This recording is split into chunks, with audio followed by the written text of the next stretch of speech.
This is the IEEE Computer Society Distinguished Lecturer Webinar Series, brought to you by the Distinguished Visitors Program. The Distinguished Visitors Program delivers tools for individuals at all stages of their professional careers through visits to chapters, offering opportunities for individual interactions, and to the membership through webinars by respected professionals. We have distinguished visitors who cover machine learning, cybersecurity, robotics, big data, cloud computing, blockchain, and cryptography, among others. Chapters can request a distinguished visitor on computer.org/distinguished-visitors. The Computer Society pays all intercity travel, while chapters are responsible for all costs with regard to the hosting of the distinguished visitor, such as lodging, transportation, and food and incidentals in the city of the presentation. The Distinguished Visitors Program is able to pay up to $1,000 for a visit to a chapter, but by working with other nearby chapters to develop a tour, that amount can be increased.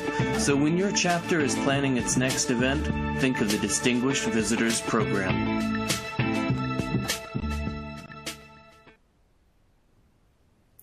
Welcome to our Distinguished Lecturer webinar series. My name is Kerry Cosby, and I'm the Chapters Manager of the IEEE Computer Society. I oversee our more than 600 professional and student chapters around the world and manage our Distinguished Visitors Program. I'd like to take care of some housekeeping tasks. You can ask your questions in the Q&A panel. Dr. Andriol will answer as many questions as he can following the presentation. When you're writing your questions, if it relates to a particular slide, please do your best to reference that slide. The webinar is being recorded, and the recording will be made available after the webinar. As Dr. Andriol will note today, failure research suggests that professional discipline can solve definition, scope, and management problems. You can stay on top of the best project management practices with the Computer Society's various resources. This past year alone, over 2,400 articles dedicated to project management have been published in our digital library, including in IEEE Transactions on Services Computing, which has published 29 peer-review papers addressing methods on how to mitigate issues.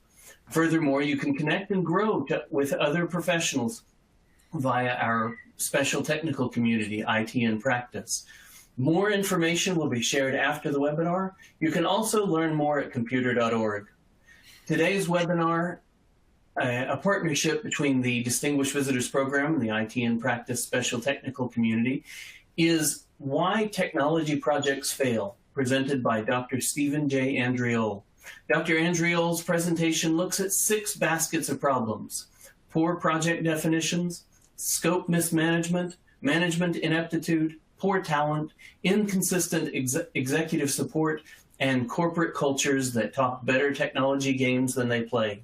He also touches upon failures research, which suggests that definition, scope, and management problems can be solved with some professional discipline.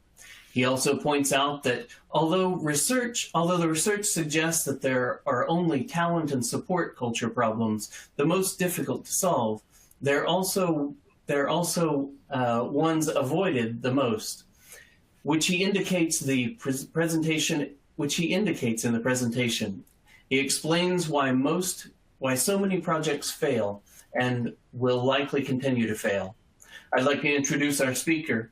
Dr. Stephen J. Andriol is the Thomas G. Lebrecht Professor of Business Technology in the Villanova School of Business at Villanova University, where he teaches and researches emerging technologies, artificial intelligence, machine learning, innovation, and entrepreneurialism. He was a professor of information systems and electrical and computer engineering at Drexel University, and held the George Mason Institute Professorship of Information Technology at George Mason University. He was the director of Cybernetics Technology Office of the Defense Advanced Research Projects Agency, DARPA, Chief Technology Officer and Senior Vice President of Safeguard Scientifics, Inc., and the Chief Technology Officer and Senior Vice President for Technology Strategy at Cigna Corporation. He's a co-author of The Innovator's Imperative and has published articles in the MIT Sloan Management Review, the Communications of AIS, and the Communications of the ACM and IEEE IT Professional. Dr. Andriol, I'd like to pass the floor to you.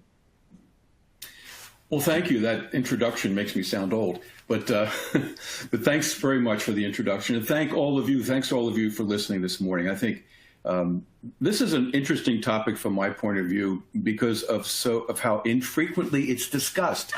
I just saw something on October 20th last week. The Gartner Group, and we're probably all familiar with the Gartner Group, they just released information about their projected IT spend for 2022. Over $4 trillion. That's obviously a big number. It's a global number. And then I sort of ran the numbers against the data we collect about technology failures. And I noticed that even if you're conservative in terms of the number of projected failures, which is around 50%, that's a conservative number. It can get much, much bigger than that. In fact, in some areas, which we'll talk about in a moment, it can go as high as 90%. But even if you take 50%, you're looking at $2 trillion that goes somewhere. I don't know exactly where, but it's wasted. And I just think that I'm always stunned, not so much by the number of how much we're spending in technology, but the fact that this is not discussed that much. I mean, people don't want to talk about why all these technology projects keep failing. And failure, of course, refers to, over budget, late, and never get deployed. I mean, there's all these definitions. We have definitions of project failure. And it's stunning. Again, that's the only word I can think of how many projects that actually fail. And again, how infrequently we talk about this. So we're going to talk about it today. Today we're going to talk about it. And we're going to focus on the reasons why, and we collected a lot of data about why they fail. And we put them, as Carrie indicated, into 6 baskets. But I'm getting a little bit ahead of myself. What I want to talk about right now is sort of this, how bad is this? And you can see some of the numbers here. And I don't know, this is all derived from data. And at the end of this presentation, there's a whole list of all these sources. And if anyone would like this presentation, feel free. It's more than public for all of you, because I'd like to get the word out so we can maybe fix some of these problems. So you can see, for example, I don't want to read all these to you, but the ERP business, $75 billion by 2030. Gartner, back to our Gartner Group friends, 75% of ERP projects fail. Same rate for CRM projects, customer relationship management projects. Big data analytics, same thing. Innovation, 95% of product innovation projects fail. Digital transformation, the big umbrella under which all of these projects sort of occur these days. That's how they get sold in a business case, for example. 70% of the time, they fail. McKinsey notes that only 30% of digital transformation projects result in improved corporate performance. And as many of us know who track this kind of thing, the digital transformation initiatives in companies accelerated dramatically during the pandemic, when many companies saw this as an opportunity to start moving things more to at least a quasi-automated position, and to begin to think in terms of further digitization of their business processes, if not their entire business model. That said, only 30% of digital transformation projects result in improved corporate performance. And then the last bullet there, the harshest finding, that's my word, harshest finding, 90% failed to deliver any measurable ROI. So we started looking at this and thinking, wow, these are enormous numbers. These are numbers that cost the industry, everyone, in this case, based back on the Gartner data, trillions of dollars. So who would be happy about this? Clearly not the companies who are undertaking these projects. Maybe the vendors, I don't know. Maybe the consultants, that may be too cynical. But there's some winners and losers here, as always. So then we stepped back and said, okay, the problem is really big, huge, in fact. It's a feature. It's not even a bug. It's just happening. It's not an exception to the rule. It is becoming the rule. So wow. So this is a step up. We're going to go through this in some detail. These are the 6 baskets, right, that Kerry referred to, that, the data sort of aggregates toward. Some of the top 3 are the oldies but goodies, right? Poor project definition, scope mismanagement, management ineptitude. We've all seen this around our projects, all of us. But then when you get to the last 3, it gets more challenging, because now you're making judgments that sometimes are subjective, but they have to do with humans, our colleagues, our friends, as well as the environment, the overall environment in which we work, the so-called corporate culture.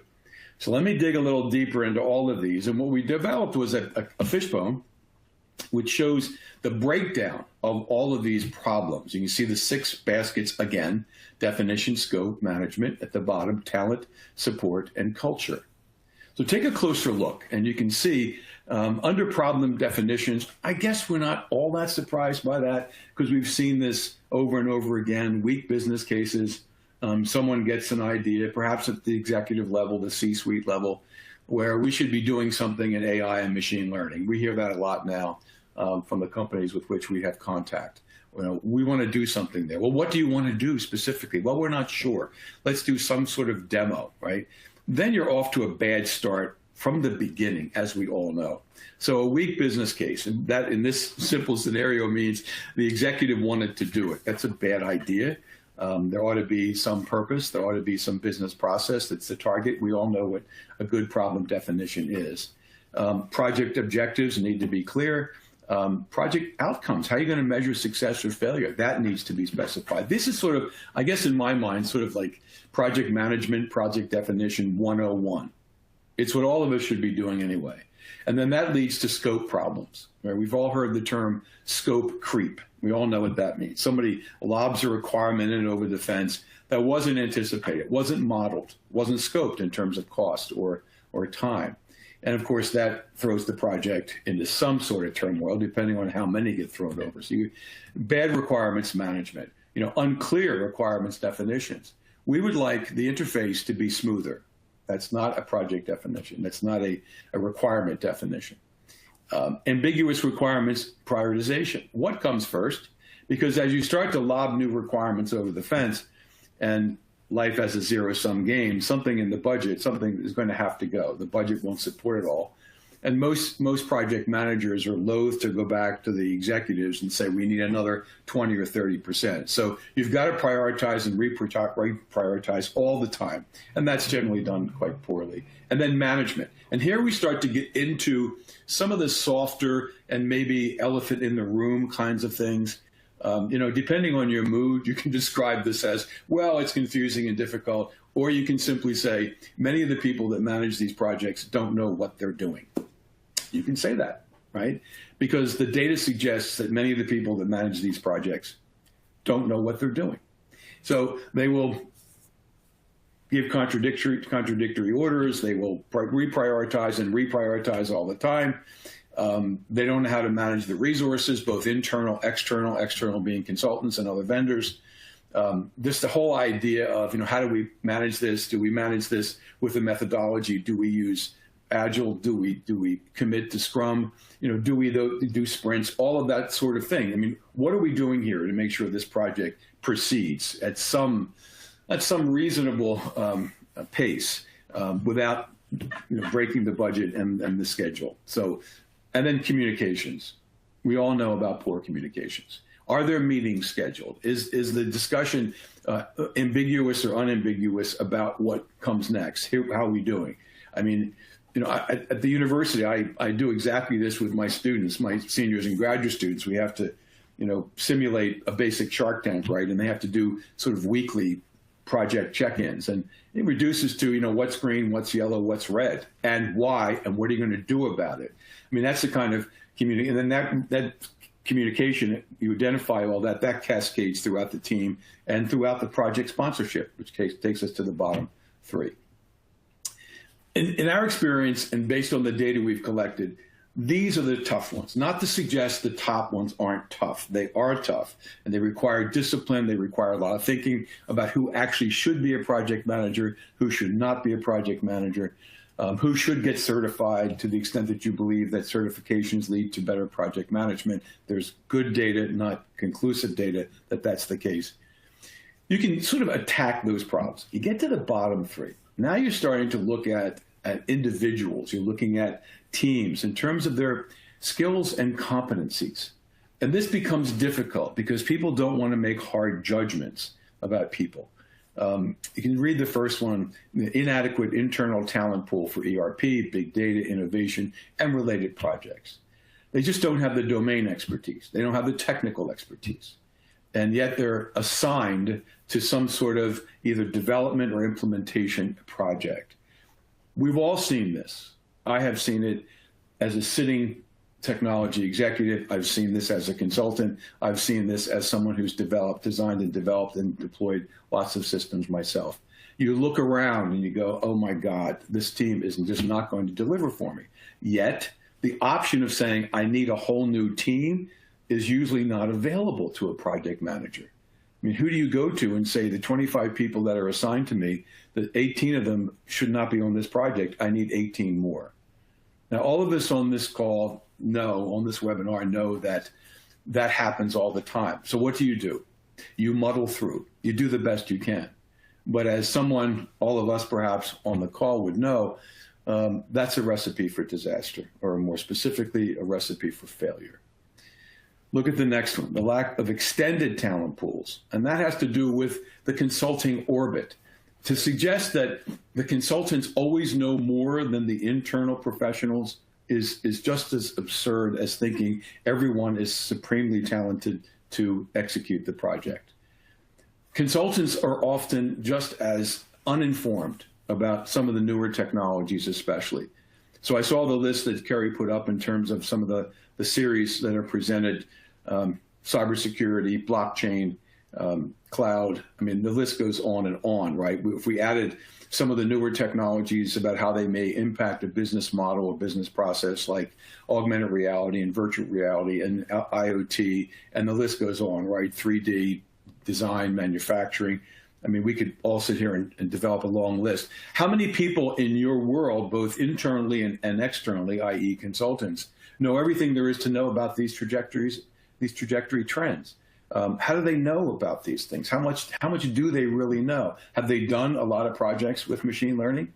Do they know the range of algorithms in supervised and unsupervised learning? I would often argue they don't. So you need help on the outside. So you bring the help in on the outside. Are they thoroughly versed in supervised, unsupervised reinforcement learning? Do they understand the distinctions between narrow, generalized, and deep learning problems? And do they have experience? And we all know the answer is often, not always, but often no, they don't. So that becomes a real problem. And the third piece, inability to leverage skills into effective problem-solving teams, right? So all this work is always done with teams comprised of internal and external people. You have the right mix of talent with the right subject matter expertise, the right technical expertise, experience to demonstrate that both of those assumptions are valid. This is hard stuff. And then you move to the next one, support problems. Executive support is not just signing off on a project. The metric that I use for measuring the depth and frankly the competency of executive support is when the wheels come off a project, where is that executive? Is that executive saying, hey, wheels always come off, we're working on it. You know, we've just got the list of red, yellow, green. We have plans, we will communicate those plans, not to worry. I will tell you when things get to the point where we should really worry. Or does the executive begin to demonstrate through his or her behavior some softness about project support? Well, you know, we really weren't sure about this. It was only a sort of a test pilot. We just, you know, it's okay the way it's going, but, you know, it could have gone a lot better, and we're a little disappointed, terrible words, by the way, a little disappointed about how well this is going and so forth. And you can see there, when it becomes highly politicized and a negative process, otherwise known as people running for the hills, right? They just decide that this isn't worth it. My political standing, my personal brand in a company, I don't want it to be associated with this project, this kind of project, so I'm bailing out, right? We've all seen this versus the other scenario I described. So highly centralized decision-making often is a problem here, where you've got a bunch of people as you cascade up and down and across. The amount of understanding about what's really going on here is weak, and that becomes a problem as well. When you think about innovation in general, which is one of the major pieces of digital transformation, you should be thinking about it as in at least three categories, right? And there's innovation around processes and products, and services. So are we doing incremental, a small kind of innovation, changing a little bit? Are we doing the innovation around the modernization of a product or service? Or are we attempting to be disruptive? That's the third kind of innovation around a product or service. It's really important for executives to position this properly. We're being incremental and expectations are adjusted accordingly. Or we're being disrupted and expectations are adjusted accordingly. The data that we collect tells us that executive support will weaken the fastest. I should ask everyone this, and maybe this will be a question. It weakens the fastest for disruptive projects. So if a project begins as being disruptive, we're going to disrupt a business model, our own and the competition. We're going to change things, something quite dramatic. We're going to be, these are the people that suggest we do Amazon Pharmacy. We're going to do something really, really different here. Those cases is where the executives will run for the hills when the wheels come off, because they tend to be a little expensive. They're obviously grandiose in their explanation and their business case. So, and this leads to one of the recommendations we're going to make in a moment. You'll see how this kind of works together. But this becomes another challenge. And then weak or non-existing technology culture, which I'll get to next. This whole idea of the culture, this is perhaps the toughest one of all. Of the 6 baskets, this may be the toughest one of all. We all know that some companies are predisposed to digital transformation. I don't mean the specific projects. They're all case-by-case basis. What I mean is that some companies believe that essentially they're a technology company. I don't mean they're producing technology products and services. I don't mean that they're a software development company. What I mean is these are the companies that believe that digital will ultimately transform their industry and themselves. Therefore, they have to adopt the digital mantra. They have to change the narrative around technology. And then there are companies that do not believe this. They believe that change will be really slow, really incremental. And they believe that we can muddle through for a period of time until we're absolutely positively convinced that we have to go digital, right? You've got this distinction between the early adopters, the fast followers, and the slow adopters, the laggards, so-called. And if many companies fall in those last 2 categories, there's not that many companies that are early adopters. So when you look at why technology projects fail, you'll find this gap between the rhetoric around, we believe in digital transformation. You might even see this in quarterly earnings calls. You may see this in the data they release around the calls, the transcripts, where they actually talk about how committed they are to digital transformation. But then when you dig a little deeper, you realize that they describe digital transformation as systems upgrades, right? We're going to go to the next version of SAP or something like that. It's really not anything that speaks to innovation. So the data is pretty clear about this whole idea of, are you really technology? I don't so much mean literate, but are you predisposed, as I said a moment ago, to the role that technology is going to play in the evolution of your business processes and ultimately your entire business model? And technology enablement doesn't mean tiny little steps, but it means that we believe in this. We believe in this. And that we are going to make consistent investments in this in terms of projects, people, relationships. Most of the companies in the major vertical industries don't have that perspective. Now, this goes way back to research that was done by, Clayton Christensen and a bunch of others. He wrote the very famous book, The Innovator's Dilemma. How can companies that have huge market share be disrupted and miss it, right? So many famous examples, Kodak, and there's just a million examples like that. And the answer is because they don't believe what they're really saying about technology, or they believe they've got a lot more time to figure this all out. So, in fact, if we were to rank order, or better yet, if this were a pie chart of why technology projects fail, right? If this were a pie chart, then you would see that it would be in reverse order, that the biggest slice of the pie would be culture, support, talent, and then increasingly smaller would be management, scope, and definition. Not that those top three, and I'll jump right to that, not that those top three are easy. They're not.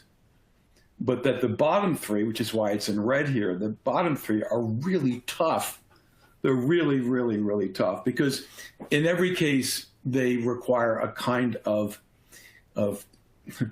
trading out, if you will, of people and transformation of a culture. And the only thing that we have lots of data on this, and that was in the book that Curry mentioned, The Innovator's Imperative, we published in 2017. There was data in there about what a real driver of change, almost overtaking culture is, and that's fear. That market share is dropping and profitability can't be found. And if we're not careful, we could be on the rocks pretty fast. So we better do something. To hell with the executives, to hell with the culture. You know, it's sort of like all hands on deck. Who's got good ideas? We got to get moving here. That's the only scenario where you can, in effect, override the talent, support, and culture problems. So again, you look on the top, you can spend good money on those, and often there'll be ROI on trying to deal with definition, scope, and management problems, which leads us to the set of recommendations that I'd like to make. And these recommendations are kind of controversial in the sense that, you know, it's a little bit, it flirts on this incrementalism definition. Well, let's talk about them instead of my just opining about them. So here we are. You can read that first paragraph.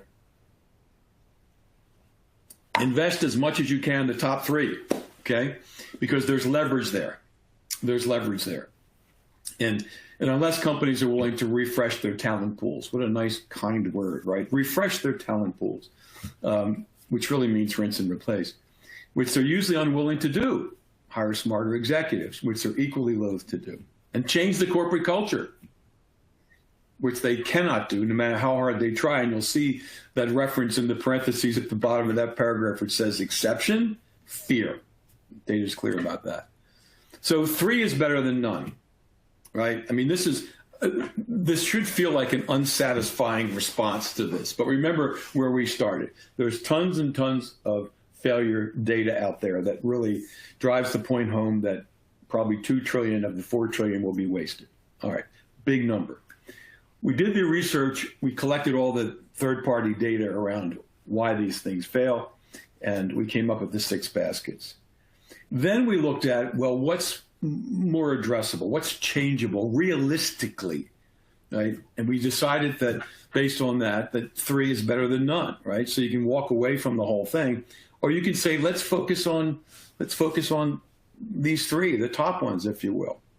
Well, how do you do that, all right? Well, learn the art of incrementalism. So the data suggests that the bigger the project, the more likely it is to fail. Again, that's an unsatisfying kind of finding almost, because it speaks to the big bang. You know, we don't want to completely transform things. That's interesting to me, right? So digital transformation, sort of top down, we used to call that re-engineering, remember? It's probably not going to work. It's probably going to cost more than it returns. So therefore, maybe what you want to do is something a little smaller. Maybe you want to start with some process modeling, moving to process mining, maybe some RPA, robotic process automation, as an example of what you might do with some AI and machine learning prototypes. Maybe you want to start there, as opposed to taking the position, let's automate this whole place, right? A disruptive approach. And what the data suggests is that big disruptive, purposed projects will fail more likely. So therefore, go small, right? Everyone loves a good transformation story, no question.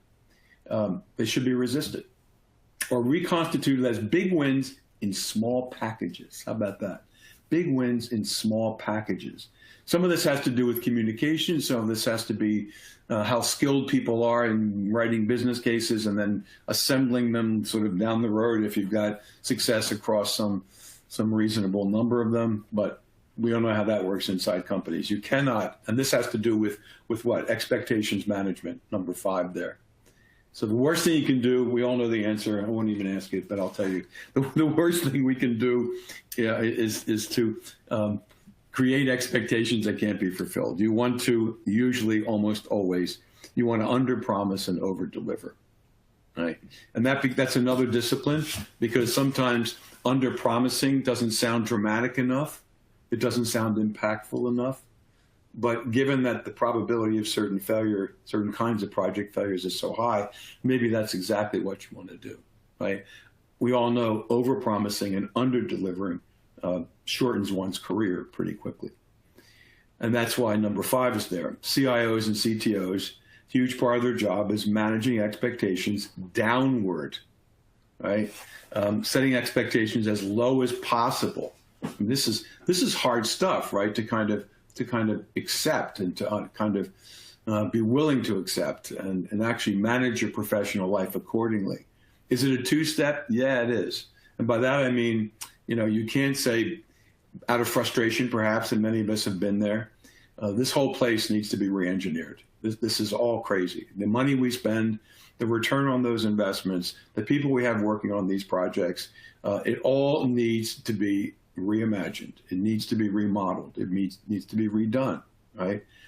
Many of us have felt this kind of thing. We've felt this kind of frustration, but we really have to be very careful about this going forward, because if that frustration takes over and dominates our business cases and allows expectations on the part of executives and lines of business managers, product management, for example, to rise beyond reasonable levels, then all this will crash and burn pretty quickly. So we've learned this the hard way. Remember, a conservative number is 50% of projects fail. It's a conservative number. So yeah, everyone should learn how to dance in slow, small steps, not large ones. And I sort of, make the comment, resist the tango for the waltz, because I think that's where the action is going forward. And I want to go right back to something. I want to go back to this before I wrap up and take some questions. But let's stare at this a little bit and just decide what it is we like and don't like about this, and then think about where the leverage lies in your companies. What many of you are doing is you're investing in PMO training, right? You're getting certificates, all good, fine, more good than anything else. I'm not advertising for PMI here, but I am saying that there is clear value in that. Only if there's a willingness to accept the discipline that comes from that. Discipline requires what? It requires the communication, first of all, the codification of best practices, the enforcement of best practices, and then consequences for those who don't enforce them. The last part, as we all know, is the difficult part. How many projects or transformations, I might say, around Agile have failed? We have data on that too. Enterprise architecture, we have data on that too. Project management, data on that as well. And of course, overall, why technology projects fail. Scope problems, this falls under the same category of good project management. I was a little surprised when Kerry said how many articles have been published on projects and project management, just in the IEEE world. My God, I think it was 2,000 or so.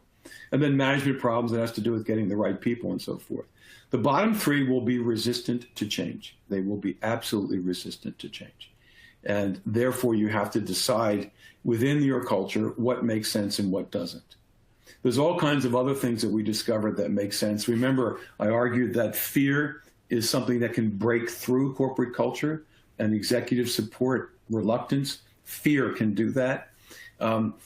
Another argument for which there's data to support, the best time to propose incremental modernization, maybe a little bit of disruptive projects, is when a company is doing extremely well and when the competition is also disrupting. Interesting correlation, isn't it? Company is making money, doing quite well, maybe not the growth you would expect. And that's good because there's money to play with. The pockets are somewhat deep. And simultaneously, the competition is now beginning to play around with some of these newer technologies to maybe at least adjust their processes, if not their entire business model.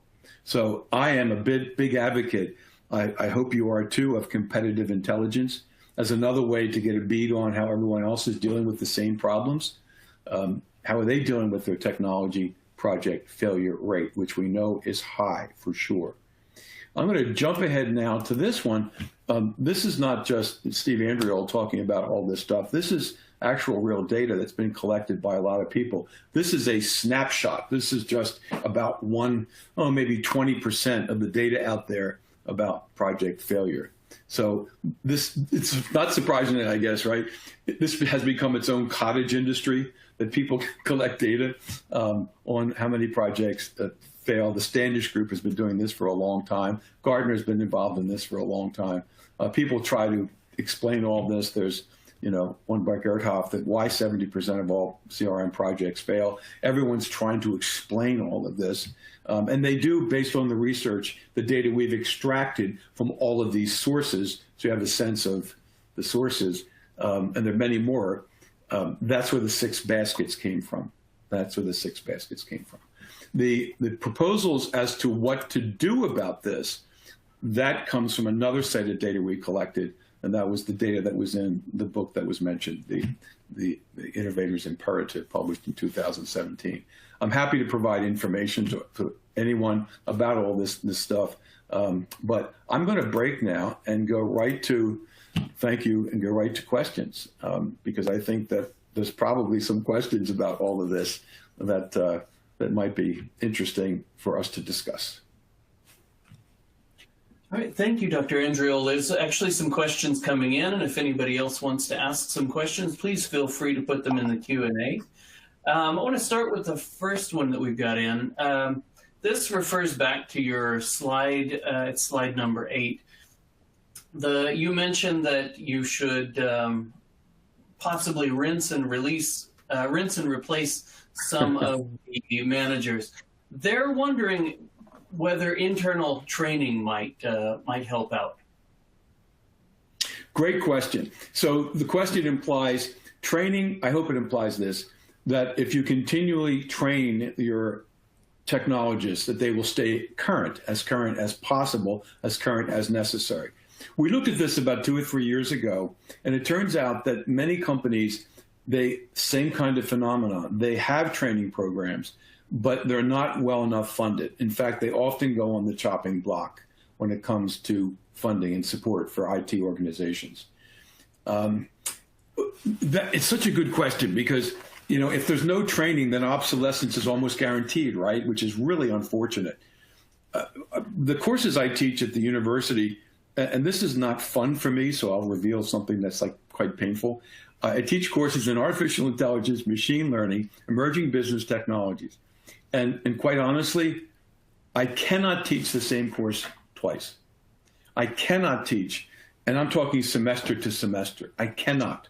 I use different materials every time I teach these courses. So different materials on the emerging business technology course, on augmented reality, virtual reality, different materials on wearables, different materials on machine learning, IoT. You get the idea.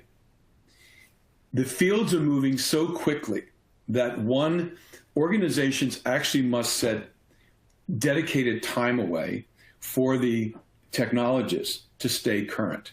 Otherwise, you're expecting the technologists to read all night when they go home after a grueling 12-hour day of trying to keep the trains running on time, right? Which is what a lot of technologists do in the trenches. Unfair, unrealistic.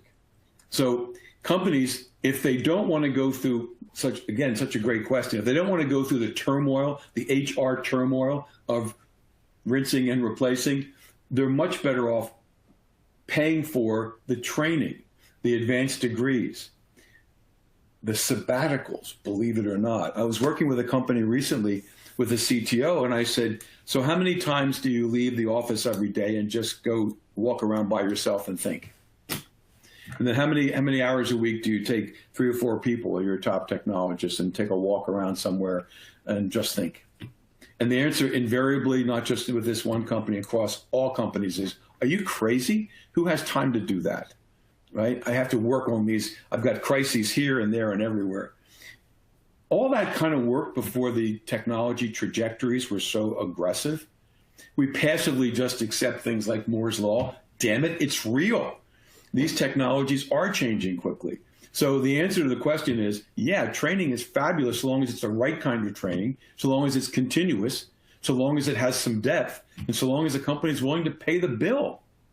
Otherwise, it's not going to be effective. And the technologists are going to find themselves at an incredible disadvantage. In a sense, it's so unfair because the technology is changing so much. So, okay, that's the answer to that one. I hope that helps. We can continue talking about that as more questions. All right, that was a great answer. The next one that we've got is, do you see differences between what happens in megacorps and startups? Absolutely. Absolutely. So what another great question. So a lot of the rules that we're talking about. So for example, you go back to this slide, right? So let's push this back to all of you. So if you're talking about startups, and I was a venture capitalist, I have a lot of experience doing venture capital. And it's just amazing to me how all this stuff kind of dissolves with a startup, right? So the ideas, the flow of ideas, and let's assume it's a technology startup. The flow of ideas is just, you can't even map it, right? It's just this amorphous sort of thing that happens all the time. People use metaphors like spaghetti against the wall, see what sticks.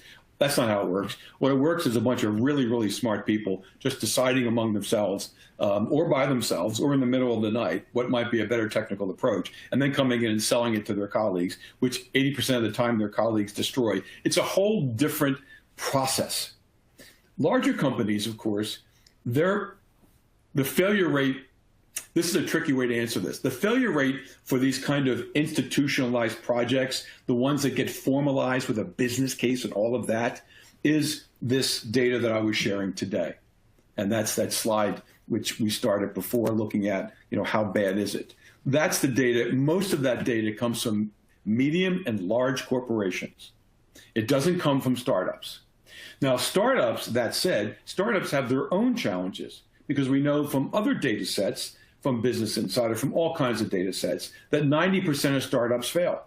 Does that mean 90% of technology doesn't work? No, it doesn't actually. They fail for other reasons, mostly lack of funding. They were too aggressive about the timelines.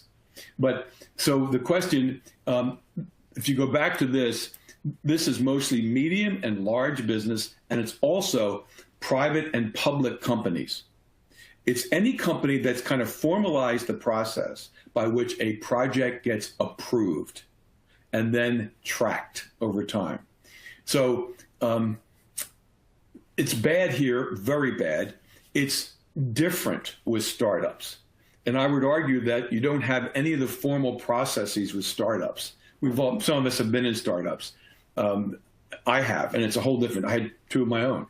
It's just, this doesn't even apply in many respects, right? So the idea of saying in a startup, well, let's define the project in great detail. Let's worry about the scope. And, on Monday, the view of the customer set is one thing, and on Wednesday, it's changed completely. So you really can't overlay this fishbone onto startups, but that's a fabulous question.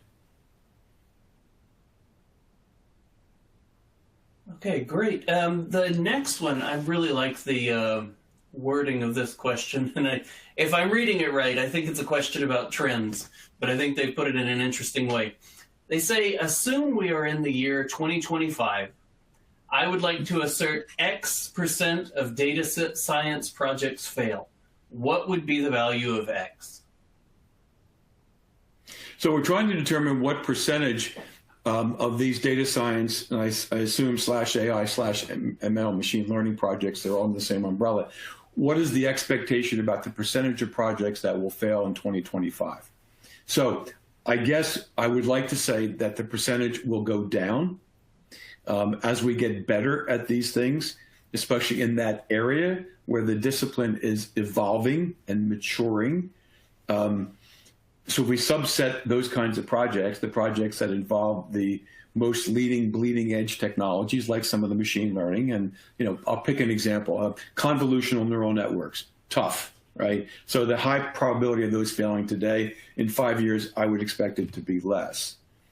What's the second part of the question, Carrie?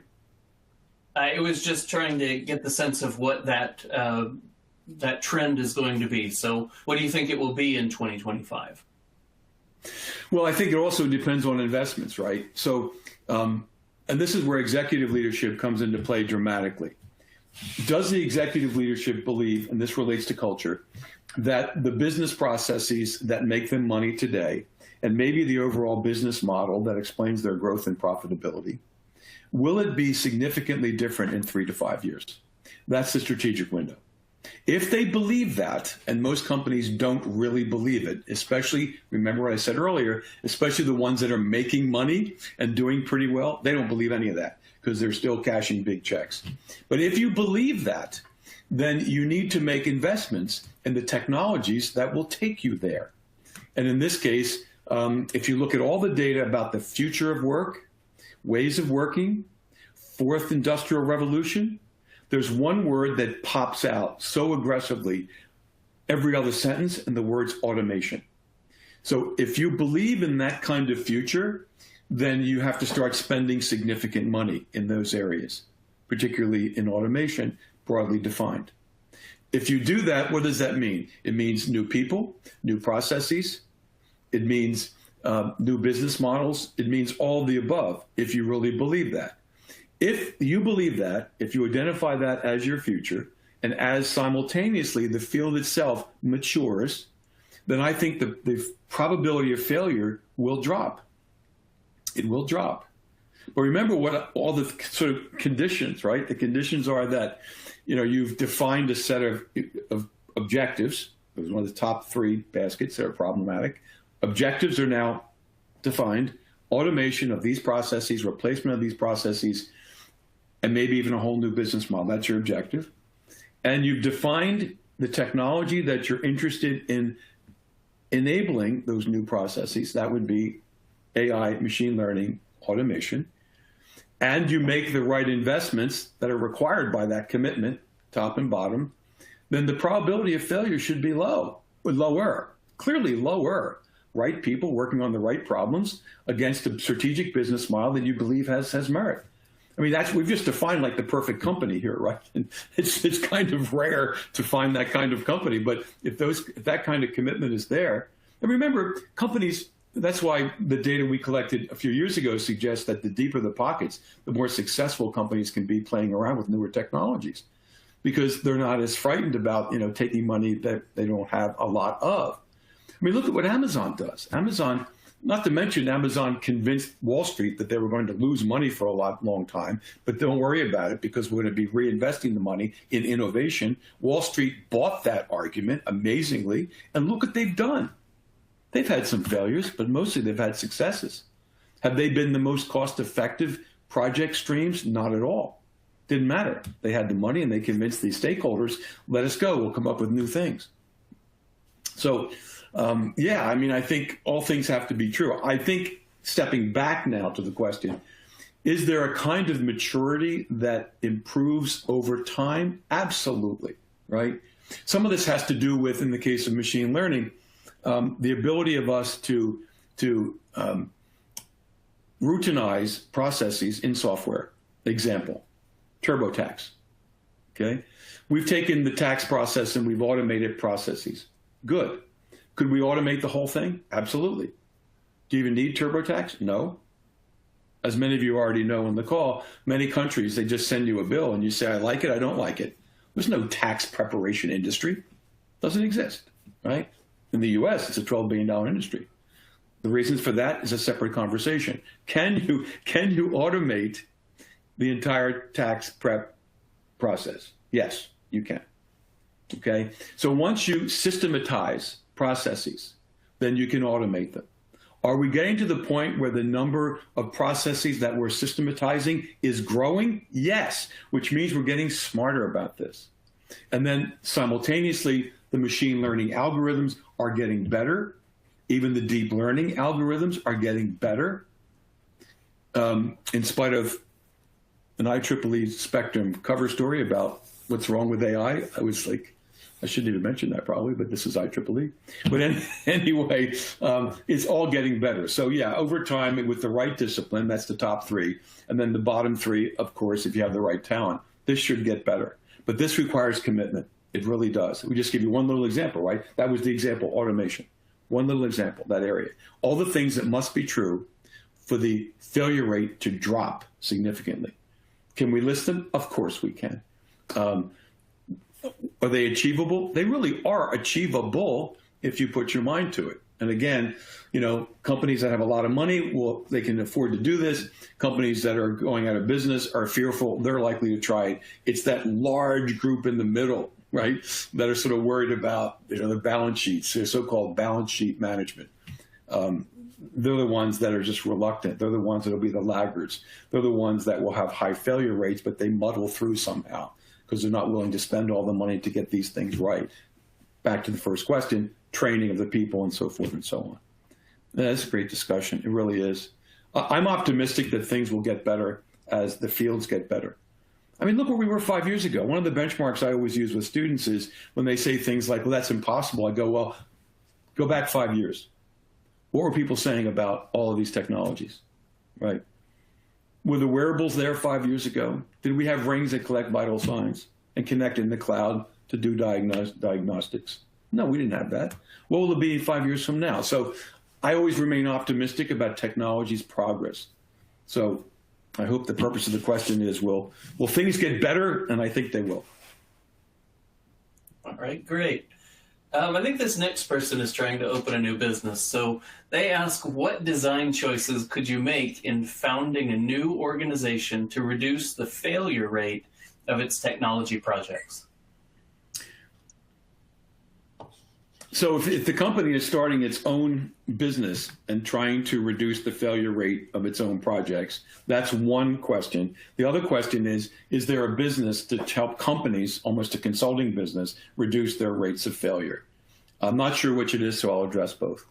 So in the first one, I think it's the investments. I mean, I pointed this out, and this is kind of sad in a sense, but I think you really need to invest in the top three.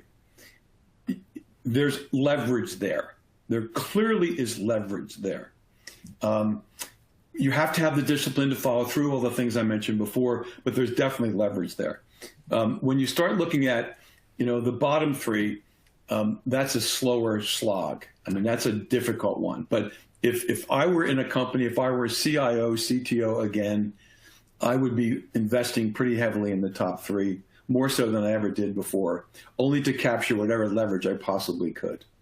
The bottom ones, I'd work the back rooms for that. It's a tougher one. I always had good training budgets. I would increase those for the talent issues we talked about a moment ago. Support problems, I can work that a little bit. Culture, almost impenetrable. So I just think going with the top three and then maybe four, right? The talent with the training.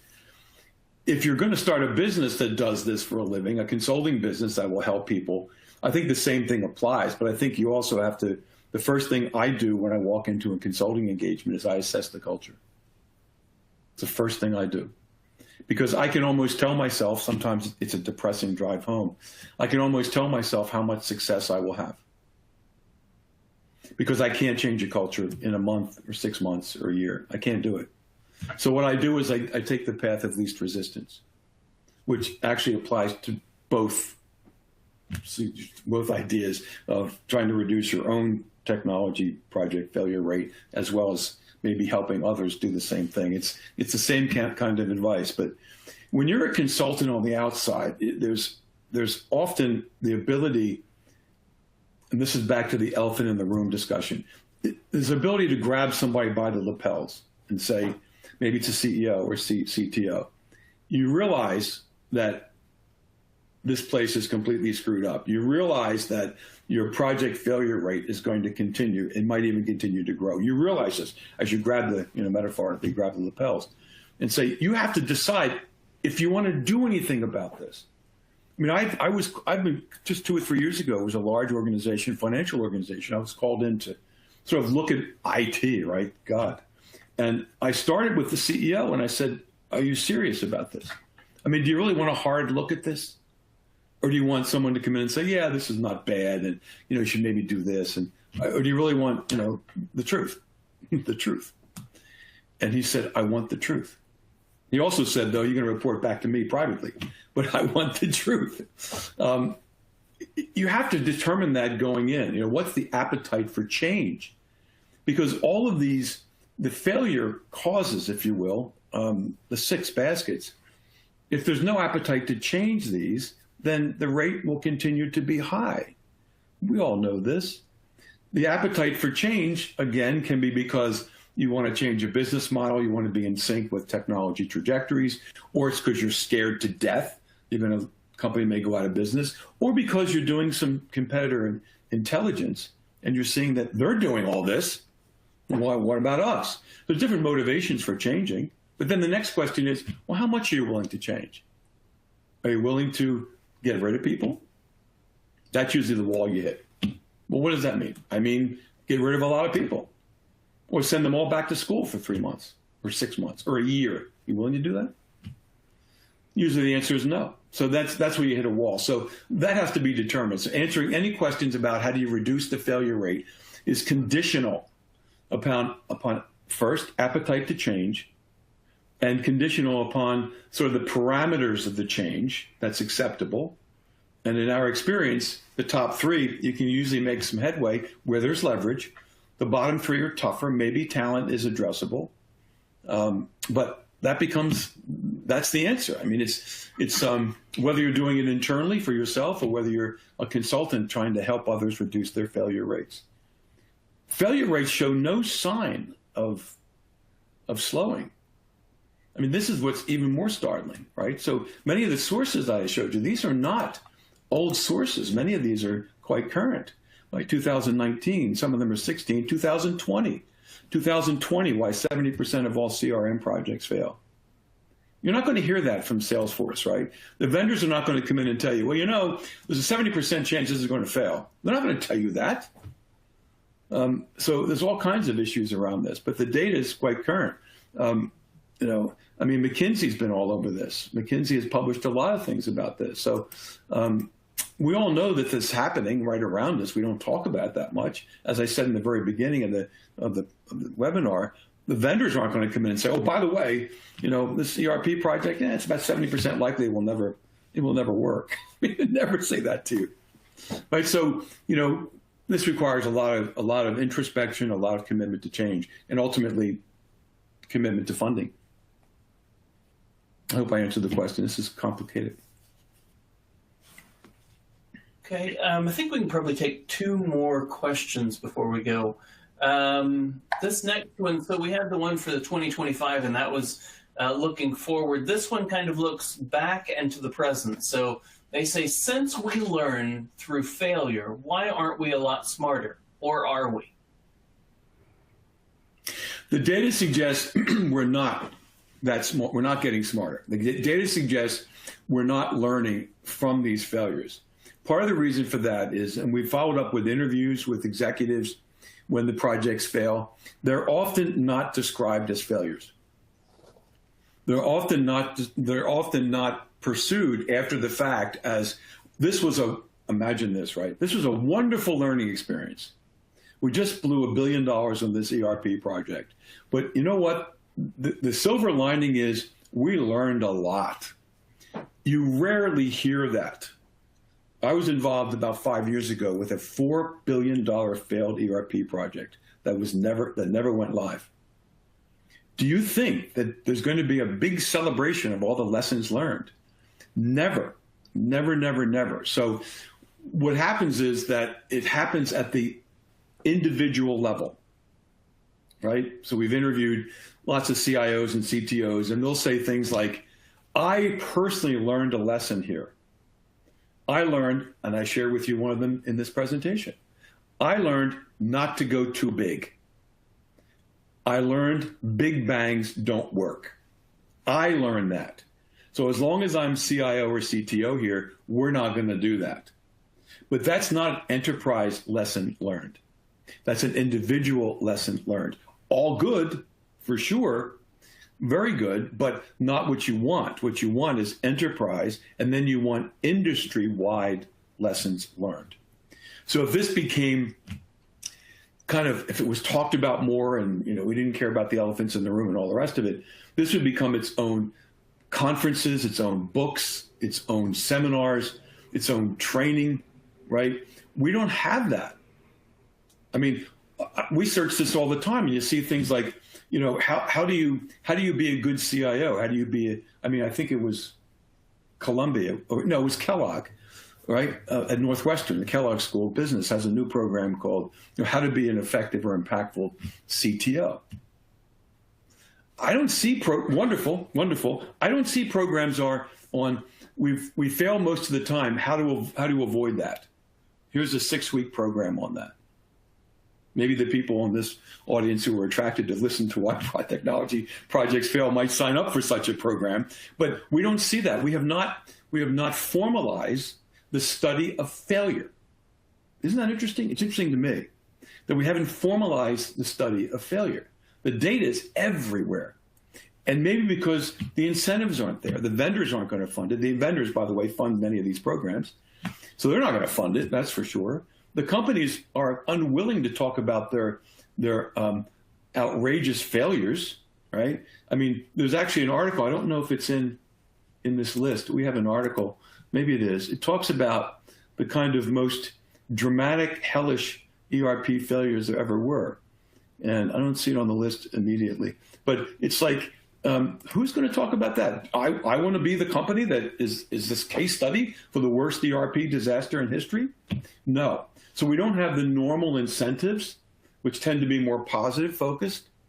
I do personally believe there's such enormous leverage in to the point of the question, understanding what worked and what didn't and why. And then maybe even, this is going to sound really crazy, maybe even requiring a business case to address them. Now, that would happen informally with a CIO or a CTO that's been through hell, or an executive that's been through technology hell.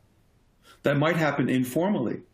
But imagine a business case that had a series of questions that said, okay, we now know that, project definitions and scope and all the rest of the 6 baskets, we know they cause all the problems. Where are you on a scale of 1 to 10 in terms of identifying and addressing those?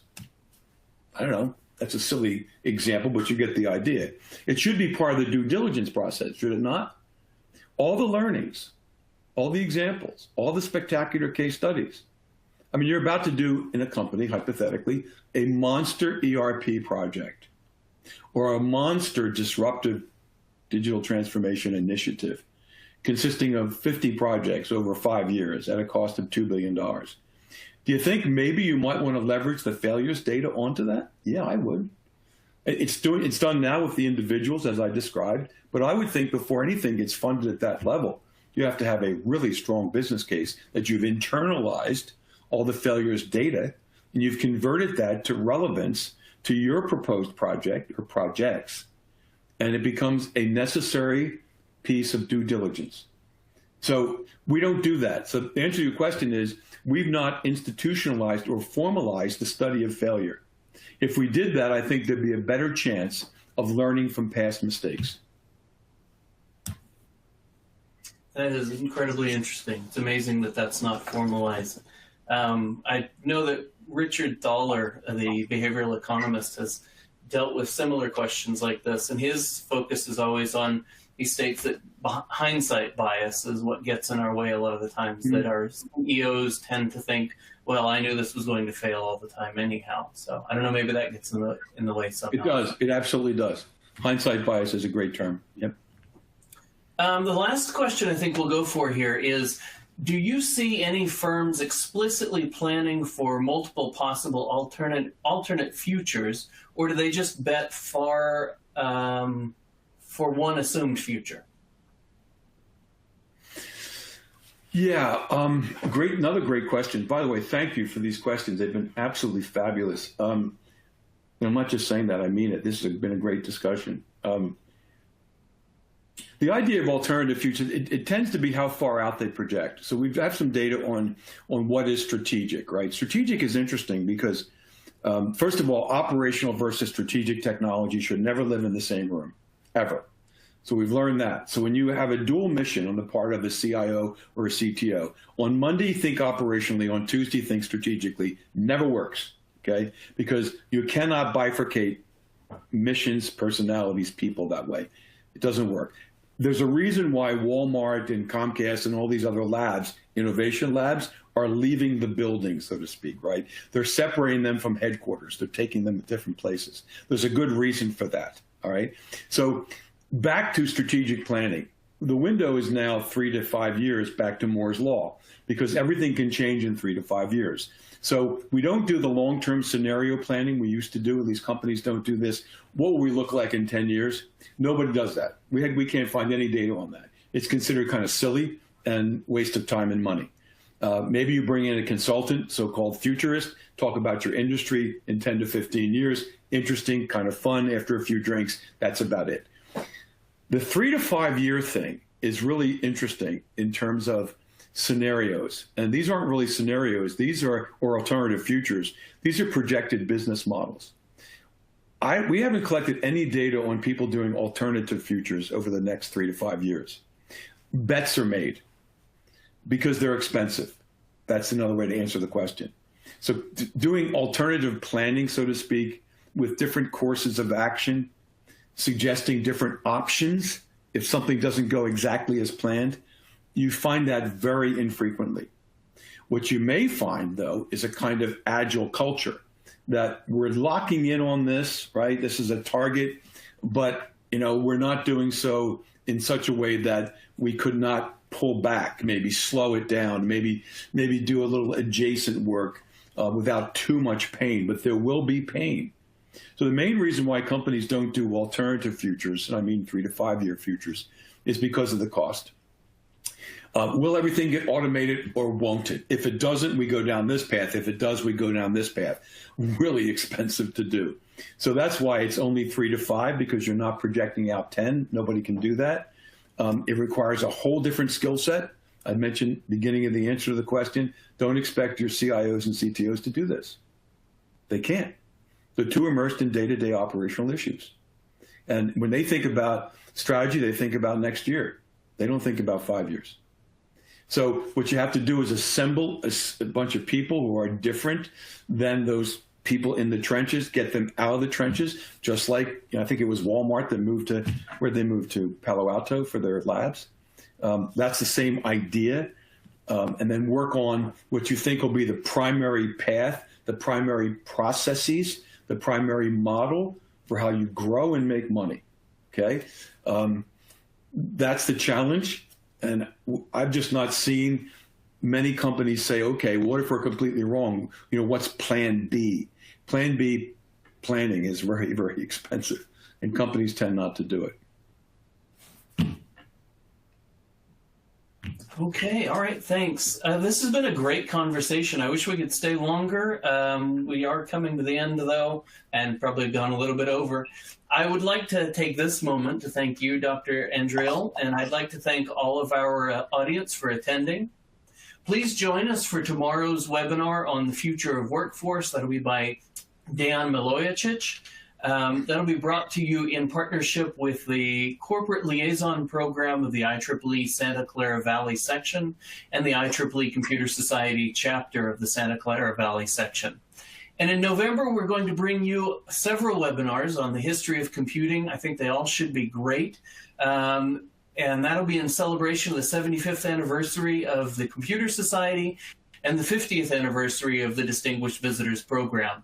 And in our Build Your Career webinar series, we'll be having in November a presentation on persuasive conversations, why low-impact words don't work. And that'll be by Elsa Velasco-Paul. Registration is now open, and we'll be sending you a link to these future events along with the recording of this webinar and the slides. Thank you again, Dr. Andriel. This was a great conversation. It really was, and thanks to all those who participated. The questions, as I said, were fabulous. Got us all thinking, certainly got me thinking. So I appreciate the time, I really do. Thank you. All right, great. Have a great day, everyone.